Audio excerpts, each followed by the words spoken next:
Y la segunda cosa que es muy importante es lo que estábamos comentando con anterioridad. La Biblia es un libro sellado y la revelación está completa. ¿Qué quiero decir con esto? Después de que la Biblia se cerró, o el canon de la Biblia en el siglo I, Dios ya no tiene nada que decirnos acerca del cielo, del infierno, ni de ninguna otra cosa que vaya a suceder. Todo lo que Dios consideró que podíamos nosotros recibir ya está revelado. Entonces, cuídate cuando alguien diga, tengo una nueva revelación, porque entonces está implicando que le tiene que poner segunda de Pancho 3:1 y pegárselo a la Biblia, porque la Biblia entonces no está completa la revelación. Lo que sí hay es iluminación sobre lo que ya está revelado. Entonces necesitamos, como dice Efesios 1, pedirle a Dios un espíritu de sabiduría y revelación en lo que ya está revelado. Pero ya no hay más revelaciones porque la Biblia está completa. Es como en el libro de Daniel, capítulo 12. Hace 2600 años Dios le dice a Daniel, sella estas profecías. Y Daniel, van a pasar 2600 años y nadie les va a entender.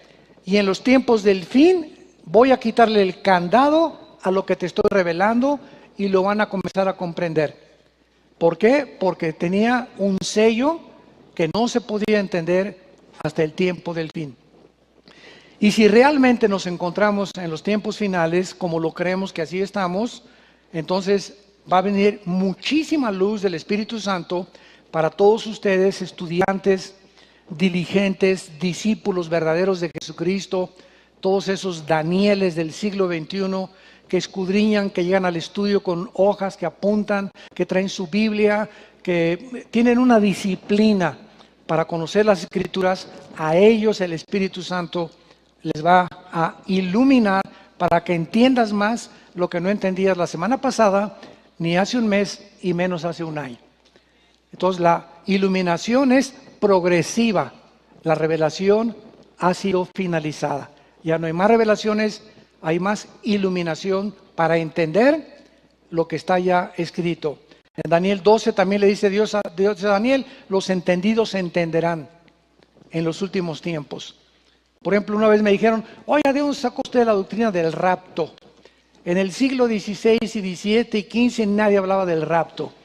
Le dije, cabeza de calabaza. Por la sencilla razón, ¿verdad?, que el arrebatamiento Dios consideró, ahí está en Juan 14, primera de Corintios 15, 51 y 52, primera de Tesalonicenses 4, 16 y 17. Es una doctrina que está en la Biblia, pero no se había entendido, ni se había predicado con tanta amplitud ni profundidad, porque Dios considera que mientras más cerca estemos de su venida, más preparemos a la gente, a su pueblo, con este conocimiento, que vamos a desaparecer millones de personas muy pronto del planeta Tierra. Entonces Dios va iluminándonos y Dios nos va dando conforme nos acercamos a la culminación de su plan profético. Muy bien.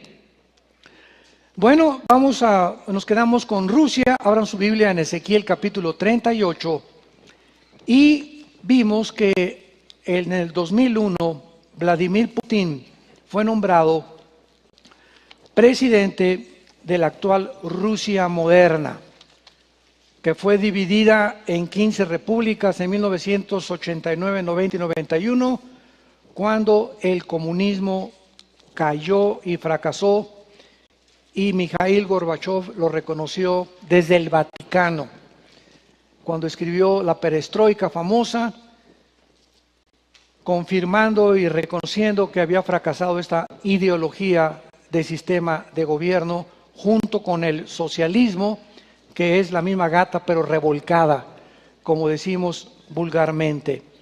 En Ezequiel capítulo 38, hace 2600 años, la Biblia nos revela que antes de que Cristo venga, se va a unir Rusia, Irán, Turquía, Indonesia, Etiopía y naciones musulmanas para tratar de invadir a Israel.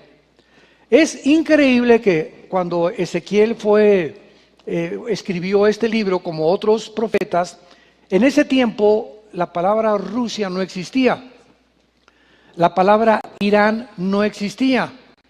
Y aunque muchos nombres en la Biblia de naciones modernas, por ejemplo, ahorita tenemos cuando se dio la Yugoslavia, ¿verdad? Junto a Grecia, los croatas, ¿verdad? Y vinieron los eslovenos y vienen otras naciones que han sido formadas después de la Segunda Guerra Mundial, pero sin embargo existía el lugar geográfico. Entonces, ¿cómo podemos saber o cómo podemos localizar que las naciones que se están mencionando son las que actualmente llevan el nombre de Rusia o Turquía o Irán? Simplemente porque la Biblia nos revela los lugares geográficos. Y partiendo de ese punto de vista podemos darnos cuenta con la etimología de Génesis capítulo 10. En capítulo 10 de Génesis se encuentran 70 naciones descendientes de los 3 hijos de Noé: Jafet, Cam y Sem. De estos 3 hijos de Noé, la Biblia dice en Génesis 9 y Génesis 10, toda la raza humana desciende. Cuando vino el diluvio, se acabó la raza humana y se formó una nueva generación, porque estaba tan contaminada y tan corrompida la genética del ser humano, que Dios tuvo que llegar a esta decisión, ¿verdad?, tan drástica de extinguir y que se murieran animales y personas y todo, y volver a comenzar otra vez de la contaminación de la raza humana. Entonces, en el Génesis capítulo 10 se encuentran los 3 hijos de Noé y las naciones que descienden de cada uno de ellos. Por ejemplo, de Jafet. De Jafet, apúntalo, descienden los anglosajones o todos los europeos. Lo que se le llama como la raza blanca, vienen de Jafet.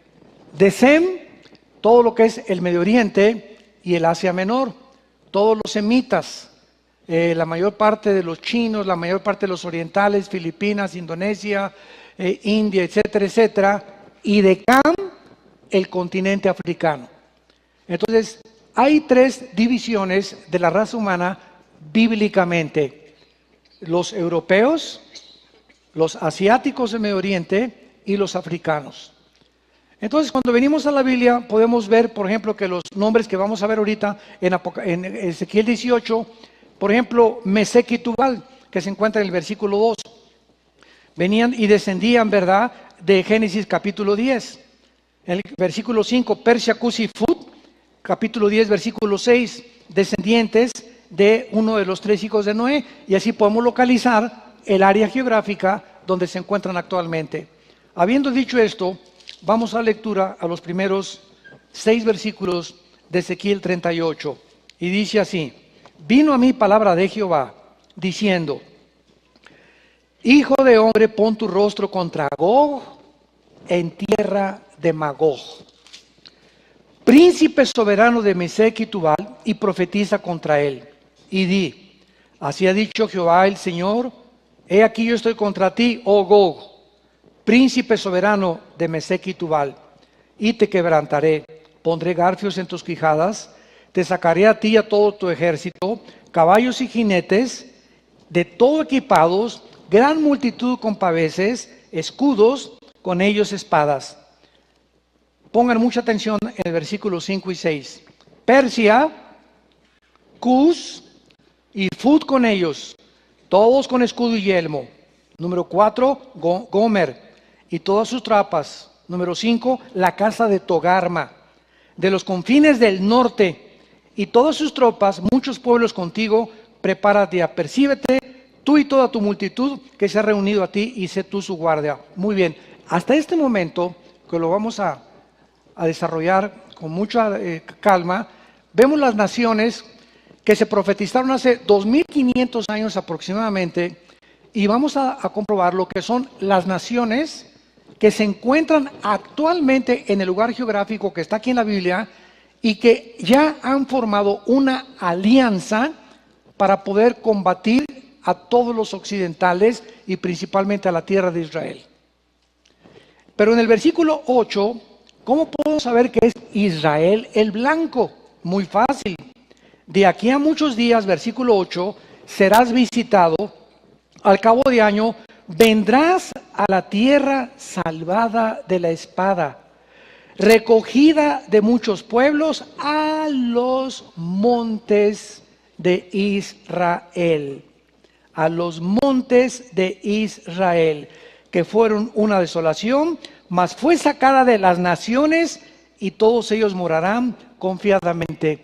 Para que esta profecía pudiera ser cumplida en nuestros tiempos que vivimos en el siglo XXI, número uno, Israel tenía que haber regresado a su tierra, ¿verdad? Porque claramente la invasión es contra la nación de Israel. Entonces, qué importante fue el regreso de Israel en mayo del 48, que ya lo vimos, para que todas las demás profecías donde está involucrado Israel pudieran alinearse o pudieran rodear esta profecía de Israel y pudiéramos comenzar a poner las piezas del rompecabezas ya en el orden cronológico en el cual Dios nos va a ir iluminando, que las vayamos colocando. Entonces, es un trabajo tremendo, ¿verdad? El estudio de la Biblia, sobre todo la escatología, es una de las ramas de la teología más profundas que hay en la palabra de Dios. Muy bien, vamos a comenzar y vamos viendo que en el versículo 2 se habla de una persona llamada Gog, que en el capítulo 38 y 39 se repite más de 8 veces, y la palabra Gog en el hebreo es líder o jefe de un ejército. Es un líder o un jefe, la palabra Gog. Magog. ¿Qué dice la historia de los magogitas? Los magogitas lo puedes consultar en cualquier enciclopedia, en cualquier internet. Los magogitas descendían de los escitas y eran los conquistadores, o fueron conquistados después por los godos, los cuales eran germanos. Y los magogitas fueron los que fundaron el Imperio Romano. Las naciones junto al Mar Caspio, que están actualmente consideradas como las 15 repúblicas en que se dividió la Unión de Repúblicas Socialistas Soviéticas en el 89, son exactamente las naciones musulmanas de Magog, que ocupaba toda esa franja. O sea, Rusia tenía que dividirse para que se cumpliera Ezequiel 38 en estas 15 repúblicas, en estas 15 naciones que ahorita se encuentran separadas de Rusia, con excepción de Ucrania, que ya Putin se la acaba de adherir. Entonces, vemos de qué forma toda la historia Dios va trabajando y vemos viendo cómo se van acomodando cuando ponemos atención y vemos lo que está pasando a la luz de las Escrituras. Ahora vemos a continuación que dice el versículo 5 y 6 ya los nombres exactos de estas naciones. Persia, versículo 6, en 1935 se le cambió el nombre a Irán. Irán hasta 1935 se llamaba Persia, y en 1979 viene un pinochetazo, ¿verdad? Un golpe de estado en Irán, y ahora es la República Islámica de Irán por el Ayatollah Khomeini. Entonces, Irán es una nación controlada no políticamente, esto es muy importante, sino religiosamente.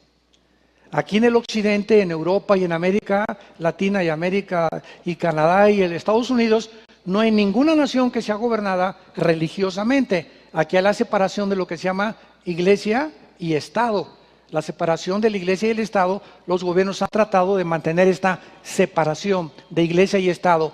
En el Medio Oriente es diferente. Esto es importante para comprenderlo, porque si no comprendemos la mentalidad, lo voy a tratar de desarrollar para que darles a ustedes una idea. Si no comprendemos la mente del Medio Oriente, no entendemos las profecías bíblicas. En el Medio Oriente, lo primero es la religión y después la política. Y aquí en América y en Europa es primero la política y después la religión. Pero el Medio Oriente es gobernado por los líderes religiosos y son la mayoría fanáticos completamente. Luego tenemos a Cus y a Phut, que son naciones en Génesis 10:6 que descienden de Cam y que corresponden a Etiopía y a la Indonesia al norte de África actualmente. Y luego tenemos a Gomer y a Togarma, que son naciones en Génesis 10, 2 y 3 y pertenecen a la Turquía moderna. A ver, vamos por orden. Rusia, Irán, Turquía, Etiopía e Indonesia. Ya tenemos a 6 naciones que se van a unir y va el jefe de toda esta invasión ser Gog, que va a ser el líder de Rusia. Regresamos al siglo XXI y nos damos cuenta que en 2006, 2007, 2008, más o menos en esos 3 años, Vladimir Putin, que era uno de los jefes de la KGB, la policía secreta de Rusia, Yeltsin, el que era presidente de Rusia antes de Putin, cayó en el alcoholismo y lo tuvieron, bueno, casi se muere, ¿verdad? Y parece que sí, efectivamente terminó con un ataque al corazón. Entra Putin, que es un deportista, es campeón, cinta negra en judo. El actual ministro de Rusia no toma ni bebe, le encanta nadar y todo. Él es un deportista completo, ¿no? Es una persona con mucha visión, es una persona que ahorita es el hombre más poderoso del mundo. No es el presidente de Estados Unidos, ya no hablemos ni siquiera de Inglaterra. Ahorita solamente en Europa ha sobrevivido Alemania. Me dio mucho gusto oír hace unos días que Angela Merkel, la primera ministra de Alemania, va a volver a ser reelegida por 4ª vez. ¿Por qué me dio gusto? Porque es cristiana. Es la única líder, qué vergüenza para los hombres. La única líder en el mundo cristiano es mujer. Sus papás eran pastores anglicanos en Alemania. Y sacó artículos en la revista Time con su cara ahí enfrente. Le doy gracias por la herencia de mis padres. Y hace poco en una reunión que hubo hace como 15 días, invitó a las naciones de Europa que regresaran a la Biblia y que regresaran a Dios. Entonces, qué interesante que Alemania sea ahorita la única nación que sobrevive en Europa, porque España, apúntalo, Portugal, Italia y Grecia se hundieron económicamente. Cuando fue formada la Unión Europea, que vamos a hablar un poco más adelante de ella, en 1957 con el Tratado de Roma, vino un sueño de un francés de reunificar Europa después de que la Segunda Guerra Mundial quedó devastada completamente. Se juntaron varias naciones y después se formó la Comunidad Económica Europea, después de que se formó el Tratado de Roma. Y formaron el Banco Internacional en Europa para ayudar a las naciones que cayeron, ¿verdad?, bajo la Segunda Guerra Mundial, sobre todo bajo el comunismo, bajo el nazismo y el fascismo de Mussolini, y levantar esas naciones con el dinero de este banco. Entonces, cae España, Portugal, Grecia y Portugal, España e Italia, las 4 naciones caen económicamente. Y entonces Alemania se encarga de prestarles dinero para poder levantarlas. Esto era la Comunidad Económica Europea, después fue la Unión Europea.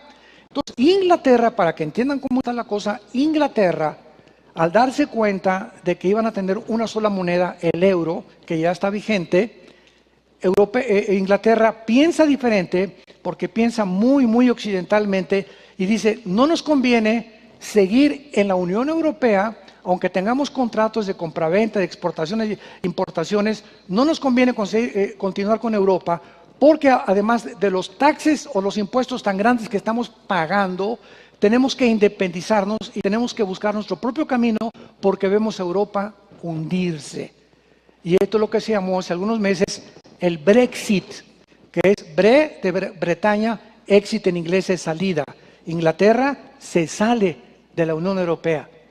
Y entonces se pone a temblar Alemania, porque es la única que estaba sosteniendo, era la mamá, y se va a Inglaterra, que estaba ayudando un poco más, y Francia es la segunda, que está ahorita después de Alemania, ayudando a Alemania a levantar Europa. Y entonces viene la migración de los refugiados. Vean nada más cómo se conjuga todo. Comienzan más de 6 millones de sirios, iraquíes, kurdos de todo el Medio Oriente a entrar a Europa.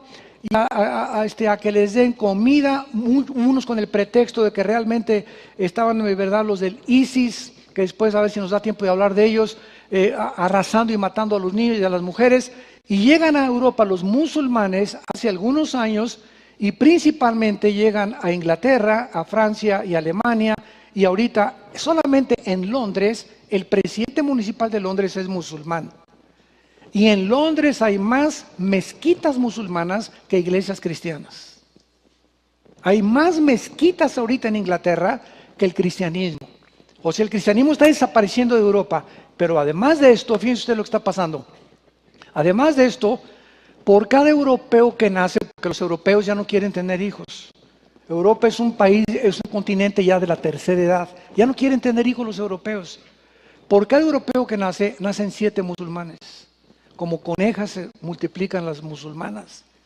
Entonces, ¿qué sucede? De acuerdo a un análisis que acaban de hacer, en los próximos 10 años, escuchen, en los próximos 10 años, Europa es un continente musulmán. El otro día que estábamos mi esposa y yo, bueno, el otro día, algunos años que pasamos, estábamos mi esposa y yo en Londres, tomamos un taxi, nos llevó a la plaza de Trafalgar, y casi todos los taxistas en Francia y en Inglaterra son musulmanes. Muy buenas gentes la mayoría, y unos son sinceros. Y entonces le comencé a testificar al taxista, y él me dijo, ¿verdad?, que ellos estaban esperando al Mahdi. Y cuando me puse a investigar del famoso Mahdi hace algunos años, me di cuenta que el Mahdi que ellos esperan es el anticristo que esperamos nosotros.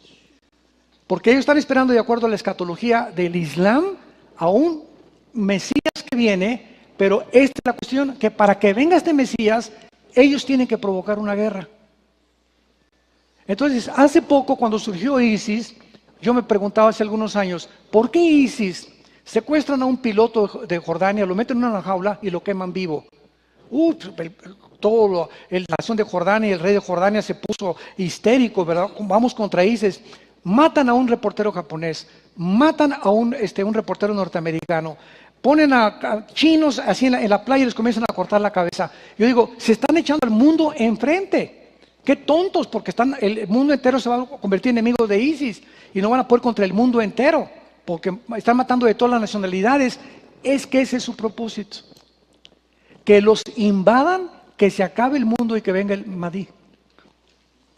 Vean ustedes cómo está de un paralelo el diablo ha manejado el Islam a través de las profecías bíblicas para dar la contraparte, porque si hay un positivo hay un negativo. Entonces lo positivo del cristianismo es lo negativo del Islam y es la imitación, porque el diablo no es original. Todo está imitado a través de la escatología de los musulmanes. Y cuando venga Jesús, ellos creen que es el anticristo de ellos. Y de acuerdo a ellos, y tú platicas con los musulmanes, de acuerdo a ellos, cuando venga Jesús, dicen que el anticristo de nosotros, para ellos el Mesías, Jesús se va a unir al anticristo, al Mesías de ellos, que es el Mahdi, se va a rendir a él y el mundo entero va a ser musulmán, por las buenas o por las malas. Entonces todo está absolutamente, ¿verdad? El pavimento está ya echado encima para que pase por encima y circulen los vehículos. Ya está preparándose completamente el escenario para el final. Y lo más interesante también de todo esto, que estos grupos de ISIS, cuando tuvieron a su líder Ahmadinejad, que fue el presidente de Irán, y ahora tienen a otro líder que fue un prisionero en Guantánamo, en Cuba, de cuando las Torres Gemelas fueron derribadas, agarraron prisioneros los americanos en Pakistán y en Kurdistán y en todas las áreas que están junto a Irán. Y entre ellos estaba el jefe de ISIS y lo soltaron. Entonces él regresa al Medio Oriente, el que está ahorita el jefe de ISIS, y junta a los sargentos que eran de Saddam Hussein, y entonces Al Qaeda, que era el grupo Osama Bin Laden, matan a Osama Bin Laden. Los norteamericanos, ya lo sabemos todos, ahí en Pakistán, en Isla Madajab, y entonces se junta el Al Qaeda con el grupo de ISIS y forman lo que se llama el ISIS, que tiene como propósito quitar la frontera entre Irak y entre Siria para que ISIS se extienda por todo el Medio Oriente y establecer el califato. La palabra califa, apúntalo, significa el sucesor. Ellos creen, los de ISIS, que son sunis, que cuando venga el Mahdi, ellos tienen que provocar esta guerra, tienen que provocar un caos internacional para que de la ceniza surja el Mahdi y el mundo sea musulmán. Ahora entiendes más o menos cómo está la situación en el Medio Oriente. Muy bien. Después de esto nos damos cuenta, aquí en Ezequiel capítulo 38, que esta invasión se viene, claramente dice, contra Israel, contra las naciones que moran confiadamente. Este ha sido un problema muy grave en las profecías, porque desde el 48 hasta nuestros días Israel no ha vivido confiadamente ni un solo día. Ha estado continuamente acechado por la invasión de los grupos de yihad, por los de Hamas, por los de Hezbollah, por los terroristas, por los iraníes, por los que están en el Líbano, etcétera, etcétera. Entonces, ¿cuándo será esta invasión de las naciones musulmanas con Rusia? ¿Y qué clara es la Biblia? Para que esto sucediera, Europa tenía que hacerse musulmán.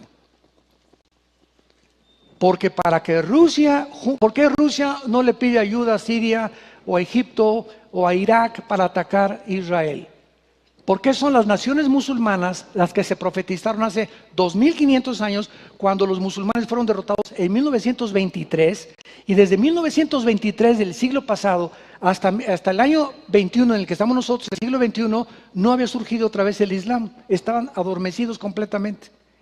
Y surgen de repente, otra vez, y se forma ISIS, y se forman los ataques terroristas, y se forman todos los musulmanes, y llegan a Europa para los refugiados, y están invadiendo casi todas las naciones, y violando mujeres, y provocando terrorismo, para que las profecías bíblicas se puedan cumplir ante nuestros propios ojos. Así que esto es maravilloso. Ahora la pregunta es la siguiente. Si es verdad que cuando Cristo regrese, las naciones que sobrevivan las dos guerras, porque faltan dos guerras ahorita antes del Armagedón, que es la tercera guerra mundial. Falta la de Apocalipsis 6:4, el cuarto sello, que va a morir una cuarta parte de la humanidad, y la de la quinta trompeta, Apocalipsis 9, que va a morir una tercera parte de la humanidad. Vamos a hacer cálculos. ¿Cuántos habitantes somos ahorita en el mundo? Somos aproximadamente como 7,000 millones, más o menos. 7.6, 7.5 por ahí, según el almanaque último mundial. Muy bien, si estamos hablando que van a morir la primera vez una cuarta parte, estamos hablando de 2,000 millones de personas.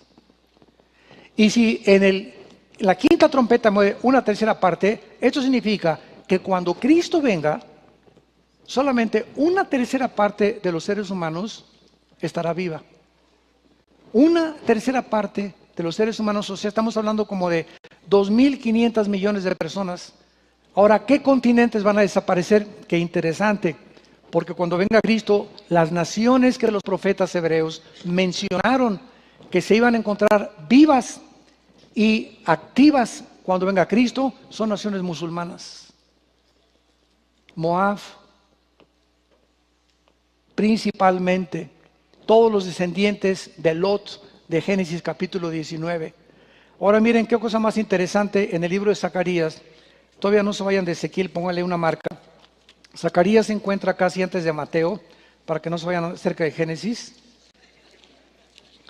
Y aquí en Zacarías, capítulo 13, esto es precisamente lo que la Biblia dice de los sobrevivientes de la última guerra mundial, donde estuvimos a punto de autodestruirnos. Zacarías 13, versículo 8, y acontecerá en toda la tierra, dice Jehová, que las 2/3 partes serán cortadas en ella y se perderán, más la tercera quedará en ella. Esto nunca se ha cumplido.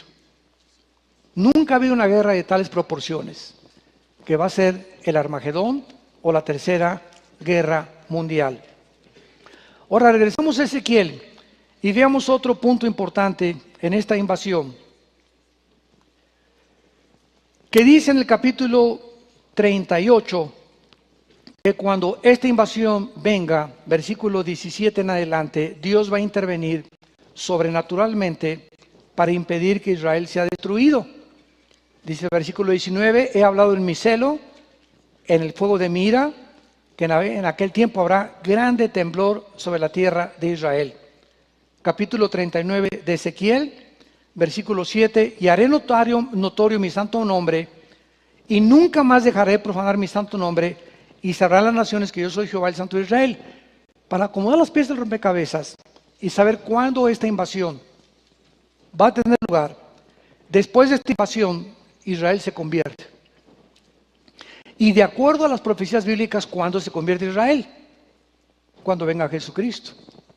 Apocalipsis 1:8, Romanos 11, 25 y 26, Zacarías 12 y Zacarías 14, hasta que venga Jesucristo. O sea, esta invasión va a ser cuando el anticristo firme un tratado de paz y les garantice la paz, o a la mitad de la tribulación, o antes de la tribulación, y todavía habrá 75 días cuando acaben los 7 años de la tribulación, de acuerdo a Daniel, capítulo 12, que va a haber la guerra de las naciones, o el juicio de las naciones, donde Dios juzgará y apartará los cabritos, Mateo 24, de las ovejas, y entonces entraremos a reinar en el reino milenial con Él durante 1000 años. Esto es muy importante porque en el versículo 9 de Ezequiel 39 dice lo siguiente: y los moradores de las ciudades de Israel saldrán y encenderán y quemarán armas, escudos, paveses, arcos y saetas, dardos de mano y lanzas, y los quemarán en el fuego por 7 años. Versículo 12, y la casa de Israel los estará enterrando por 7 meses. Vean ustedes, esta guerra va a producir tal contaminación química, nuclear, de la radiación de las bombas atómicas, que van a tardar 7 meses los israelitas en estar enterrando los muertos para limpiar la tierra. Versículo 13, los enterrará todo el pueblo de la tierra, será para ellos glorificado yo, dice Jehová, y tomarán hombres a jornal. O sea, van a comenzar a contratar a trabajadores que vayan por el país con los que viajen para enterrar los que se queden sobre la faz de la tierra. Al cabo de 7 meses harán el reconocimiento. O sea, ya estamos hablando que Ezequiel hace 2500 años se adelantó a profetizar las consecuencias de una guerra nuclear, de la radiación. En el tiempo de Ezequiel las guerras eran con lanzas y con espadas. Y aquí está hablando de un tiempo que vendría después de esta guerra, que tardarían 7 meses en enterrar a los muertos. Antiguamente, ¿verdad?, los echaban en una fosa así como si nada, pero actualmente Dios les había provisto a los judíos desde Deuteronomio a Moisés que cuando hicieran excremento en el desierto lo enterraran por la propagación bacteriológica. Antes de que se descubriera que estábamos llenos de microbios y de bacterias aquí en el aire, y que si un perro se hace pipí o popó ahí o un niño se hace en la calle, y aunque no te la comas, ¿verdad?, simplemente el olerla, ¿verdad?, ya te puedes ser infectado con las famosas amibas y tantas otras, Escherichia coli, tantas infecciones. Dios le había dado a Moisés las reglas de la higiene hace más de 4000 años. Cuando hagan su excremento en el desierto, entiérrenlo. ¿Quién le dijo a Moisés que había propagación bacteriológica a través del excremento? Y así son secretos que la Biblia contiene impresionantes. Y nos brincamos a a Zacarías otra vez, capítulo 14. Y este profeta también anuncia lo que pasó en 2 ciudades japonesas en 1945, con 2 bombas atómicas soltadas por el avión Enola Gay norteamericano en Hiroshima y Kawasaki. Dice el versículo 12: esta será la plaga con que herirá Jehová a los pueblos que pelearon contra Jerusalén. Zacarías 14:12. La carne de ellos se corromperá estando sobre sus pies, se consumirán en las cuencas sus ojos, y la lengua se les deshará de su boca. Estas consecuencias son exactamente las que experimentaron en las ciudades japonesas que soltaron las bombas atómicas con 3 días de diferencia, en el 45 los americanos, que inmediatamente el hongo que se formó, ¿verdad? A más o menos como a 10 kilómetros, la gente que estaba a 10 kilómetros no sintió nada de la noche, pero así en fracciones de segundos se les hundieron los ojos, se les consumió la lengua, se desaparecieron, se convirtieron en ceniza por los rayos infrarrojos y los rayos gamma que provocaban. Cada partícula de la bomba atómica tiene 500 sustancias radiactivas, cada partícula de la bomba atómica. Ahora, el loco de Kim Jong en Corea del Norte quiere probar una de hidrógeno, que es 15 o 20 veces más poderoso que una atómica. Y el otro día leí un artículo que estaban examinando algunos astrofísicos y unos vulcanólogos y otros expertos, cuál es el efecto si este hombre suelta la bomba de hidrógeno en el océano, porque dice que la quiere probar ahí, qué efectos tendrá el Atlántico si este loco prueba y avienta la bomba de hidrógeno, qué efectos tendrá. Va a morirse toda la fauna aproximadamente en 40, 50 kilómetros alrededor de entrada, más lo que las corrientes de agua comienzan a llevar a otros lados, y va a haber una radiación impresionante en la que se va a cumplir Apocalipsis 8, que la tercera parte de los mares y de los ríos se van a convertir en sangre, muriendo todos los peces del mar. Nos encontramos en esos tiempos. Además de que somos la primera generación en la historia que tenemos el suficiente poder nuclear para autodestruirnos en menos de 1 minuto. Yo no sé si les conté a ustedes el poder que tienen ahorita las bombas que tiene Corea del Norte. Durante muchos años, Kim Jong, él es el tercer descendiente de una generación de locos. Lo sacaron de la Castañeda todos. Para los que no sepan, la Castañeda en México le llamamos a los psiquiátricos. Bueno, el abuelo, el papá, ¿verdad? Entonces, son personas con una psicosis, una psicopatía tremenda, sociópatas, psicópatas, neurasténicos, esquizofrénicos, bautízalo con el nombre que tú quieras. Entonces, este muchacho que tiene 33 años de edad, el gordito ese, ¿verdad? Guapo. Él se siente en un lugar tan chiquito que es Corea del Norte. Se divide la Corea en Corea del Norte y Corea del Sur hace algunos años, y él se enoja porque Corea del Norte se hace comunista y Corea del Sur se calcula que el 40% de los coreanos del sur son cristianos. Hay iglesias en Corea del Sur, como ustedes no se imaginan, estamos hablando de 50,000 miembros. Así de cómo ha crecido el cristianismo en Corea del Sur. Y aparte Corea del Sur tiene a 33,000, 35,000 soldados norteamericanos estacionados ahí precisamente para cuidarlos de un ataque de este loco. Entonces, este muchacho, en su sociopatía que él tiene, Kim Jong, él quiere hacerse conocer en el mundo, ¿verdad? Ese análisis de quiero que me conozcan, quiero hacer algo en las redes para tener seguidores. Es una enfermedad mental del ser humano. Ten mucho cuidado con eso. No inventes videos y eso, porque quiero tener seguidores, quiero que sepan quién soy yo. Cualquier cosa que de autoproclamación no es de Dios. Si Dios te levanta, que sea Dios el que te levante, y Dios te aplasta, que Dios te aplaste. Nunca te trates de levantar tú mismo, ni autoproclamarte tú mismo, ni hacerte publicidad a tu persona. Nunca lo hagas, porque no es de Dios. Dejemos todo en las manos de Dios. Entonces, este muchacho, ¿verdad? Con su sociopatía, quiere levantarse, hacerse famoso y comienza a mandar bombas desde el año pasado. Ya van como 8 o 9 bombas que manda. Mandó una de hidrógeno hace algún tiempo. Parece con las mediciones que hicieron cerca de la China, que sí era de hidrógeno la bomba. Entonces, este muchacho está enojado con Corea del Sur y quiere reconquistar Corea del Sur. Estados Unidos manda soldados para defender a Corea del Sur y a la isla de Guam, que está como a 12,000 kilómetros de Corea del Norte, ahí en el mar, cerca de Indonesia y las Filipinas y de Taiwán, y cerca también de Honolulu y de Hawái. Entonces, en la isla de Guam hay 20,000 soldados, en Corea del Sur hay 35,000 soldados. Si este hombre manda una bomba a Corea del Sur o a la isla de Guam, donde están los soldados norteamericanos, Estados Unidos tiene que intervenir forzosamente. A fuerza tienen que intervenir. Ahora, muy bien, si Estados Unidos interviene Rusia e Irán contra Israel. Porque si interviene Estados Unidos, Israel, que es la única nación democrática en el Medio Oriente y aliada de Estados Unidos, tiene que entrar a ayudar a Israel. Y si entra Israel, se desata la guerra del cuarto sello. Nosotros ya no estamos aquí. Imaginémonos en qué punto nos encontramos de la historia. Ya está el mundo a punto, estamos en el siglo XXI con la tecnología, el internet, iPhone 7, iPhone 8, bla, bla, bla, bla, bla, bla, iPad y la computadora y el hombre en la luna y vamos a mandar a Marte y luna de miel en la luna, etcétera, etcétera. Y estamos en un mundo de Disneylandia, ¿verdad? Tan lejano de la realidad en el mundo que estamos a punto de la Tercera Guerra Mundial.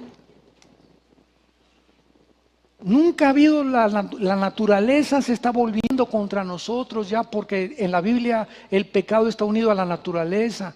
Y cuando nosotros pecamos, sobre todo con el pecado de la inmoralidad, la naturaleza se vuelve contra nosotros. De ahí porque hay tsunamis y tornados como nunca, hay inundaciones. Es increíble lo que acaba de pasar en el norte de California, en el Napa Valley, donde están los vinos del Napa Valley. Ya vieron que hay más de 3.500 casas hechas ceniza. Nunca había habido esto en Estados Unidos.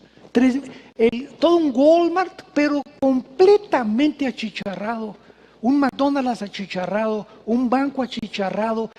Pero así son hectáreas de personas, más de 300 desaparecidos, muertos con llamas. Había oído que se ahogan en inundaciones, pero oye, lo que pasó en California y parece que ya se está calmando. Nunca en la historia ha pasado eso. Que murieran tantas personas quemadas. Nosotros tenemos una sobrina, Cristian y Eric. Eric estaba también, ustedes lo conocen a Eric, cuando teníamos la iglesia del sur ahí en el Monte Carlo, junto al estadio del Cruz Azul. Nos dice mi sobrina: tío, estábamos aquí, porque ella vive cerca de las Alamedas, cerca de San Francisco. Y dice: tío, estábamos como a 2 o 3 kilómetros, veíamos el humo y en menos de un minuto estaba enfrente de nosotros. Pero así no les dio tiempo a miles de personas ni de sacar sus guaraches. Entonces, estamos en un mundo que, ¿qué está pasando? ¿Qué está pasando? Entonces, estamos acercándonos, ¿verdad?, a todas las profecías bíblicas que están mostrándonos que nos encontramos verdaderamente en el último sistema de gobierno que puede existir. Ahora, aquí mismo en Zacarías, vamos al capítulo 5 y veamos otra profecía que va unida. Apocalipsis 18, en otras palabras, el mundo, de acuerdo a la Biblia, hace 2500 años se dirige al comercio. ¿Me escucharon? El mundo, de acuerdo a la Biblia, se dirige al comercio. Pero cuando estamos hablando del comercio, no estamos hablando solamente de vender mandarinas y naranjas, ni cupcakes. Estamos hablando que se dirige al tráfico humano. Lo vamos a ver en Apocalipsis 18. El ser humano se va a desnaturalizar tanto y a deshumanizar el ser humano al grado que ya no vamos a ver a ningún ser humano como un ser humano, sino como un objeto de a ver qué le saco, qué tripa le saco, si me conviene a mí esa amistad, si tiene dinero, si tiene negocios, me hago tu amigo. Pero el día que te metan a la cárcel y que ya no seas mi amigo, ya ni siquiera me reconozcas. Estamos en un punto donde los seres humanos están usando a otros seres humanos para sus propios intereses y beneficios propios. Y cuando tú ves a una muchacha solamente sexualmente para satisfacer tus deseos, cuando ves a una persona como una amistad que te conviene por los negocios, tener esa amistad, te comienzas a deshumanizar sin que tú te des cuenta. Porque comienzas a ver como comercio al ser humano y no como lo que somos a imagen y semejanza de Dios. Y el mundo está llegando a ese punto donde estamos vendiéndonos unos a otros por un miserable plato de lentejas, como lo hizo Esaú con su hermano Jacob. Dice en Zacarías capítulo 5, esto es muy interesante, versículos 5 al 11. Salió otro ángel que hablaba conmigo y me dijo: alza ahora tus ojos y mira qué es esto que sale.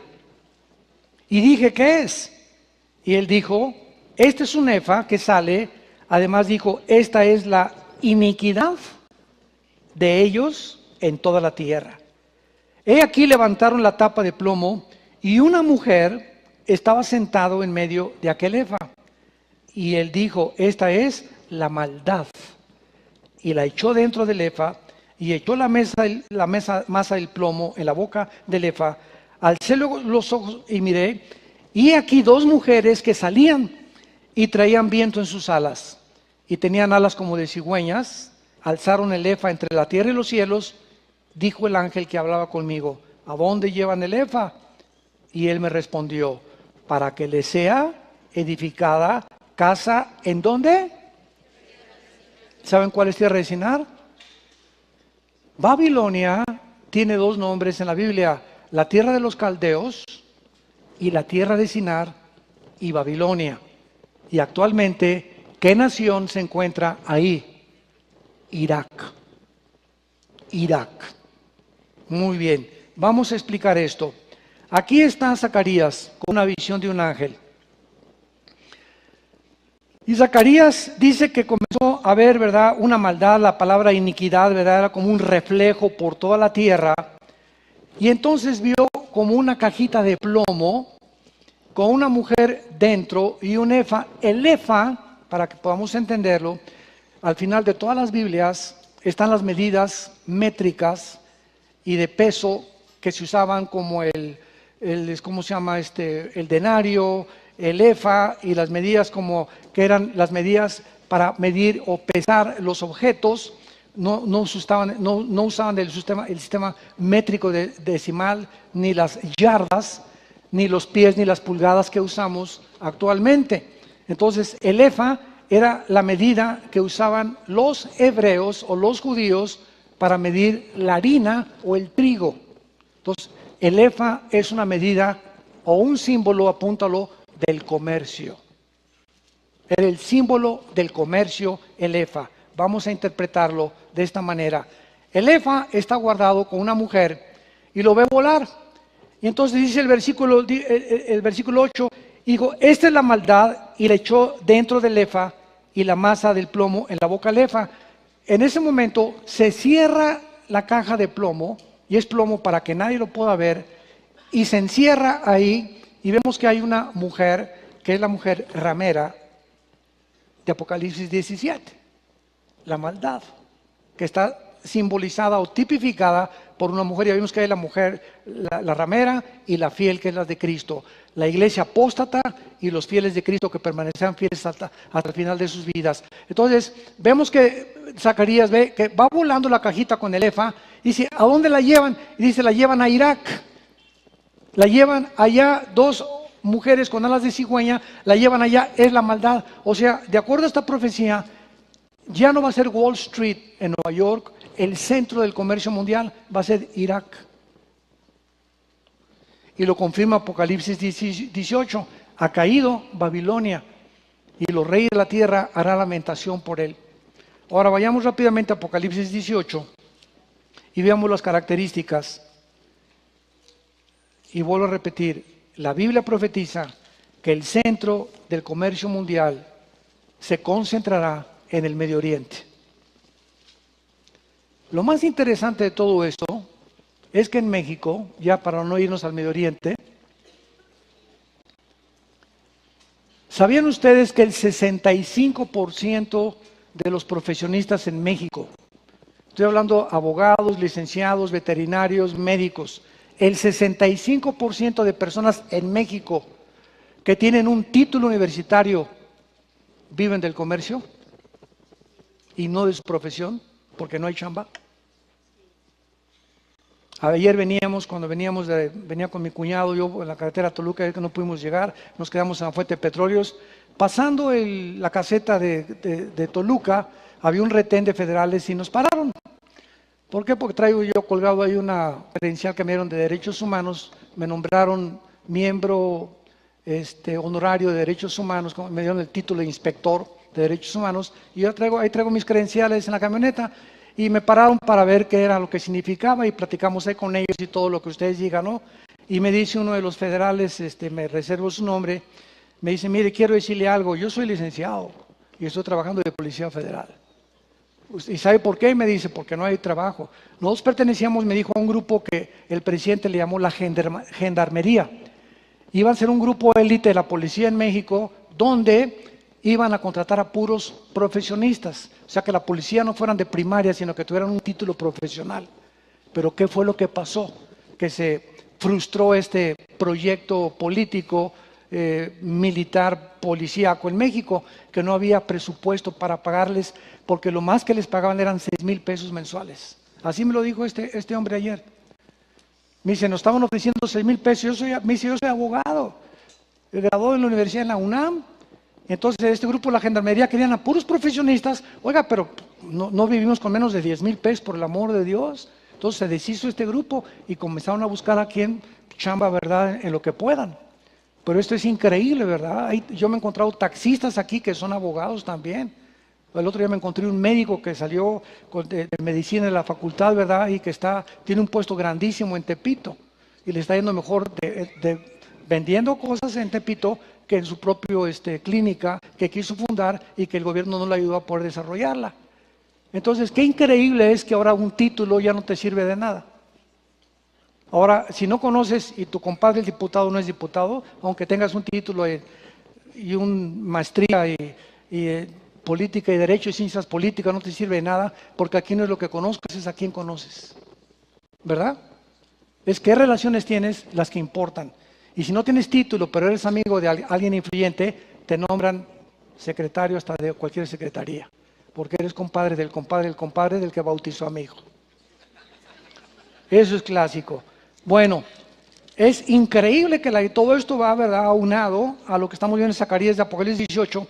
Y vean Apocalipsis 18, versículo 11, donde se describen las mercaderías a las que el mundo llega, concentradas ahí en la tierra de Sinar, que lo mencionó Zacarías 5, y dice, los mercaderes de la tierra lloran y hacen lamentación sobre ella, porque ninguno compra más sus mercaderías.